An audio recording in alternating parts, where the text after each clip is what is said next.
সকল দর্শক বন্ধুকে জানাই শুভ নববর্ষ।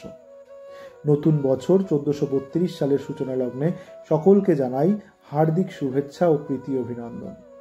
কৃষ্ণনগর অধরচন্দ্র দাস সেবা প্রতিষ্ঠান ও ক্রোমাটা আর্ট গ্রুপের যৌথ উদ্যোগে সিএমএস স্কুলের পাশে সবার উপরে ক্যাফেতে মুক্ত আকাশের নিচে আজ একটি আর্ট এক্সিবিশনের আয়োজন করা হয়েছিল। আনুমানিক 40-এরও বেশি শিল্পী এবং শিল্পপ্রেমী মানুষ আজ এই এক্সিবিশনটিতে অংশগ্রহণ করেছিলেন।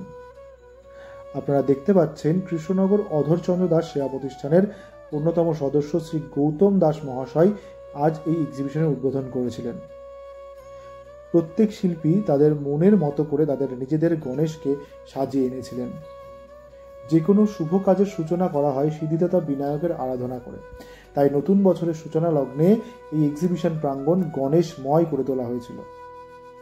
সাধারণ মানুষের সহযোগিতায় ভীষণ সুষ্ঠুভাবে এক্সিবিশনটি সাফল্যমণ্ডিত হয়েছে। আজ প্রচুর মানুষের সহযোগিতা পেয়েছি আমরা। একজন ক্রোমাটা গ্রুপের সদস্য হিসেবে ভীষণই আনন্দিত আমি। আমারও একটি কাজ ছিল এই এক্সিবিশনে। যাই হোক, সিদ্ধিদাতার আশীর্বাদে সকলের নতুন বছর শুভ হোক। সকলে ভালো থাকবেন, সুস্থ থাকবেন এবং যার যার কাজে অনেক সাফল্য পান। ধন্যবাদ।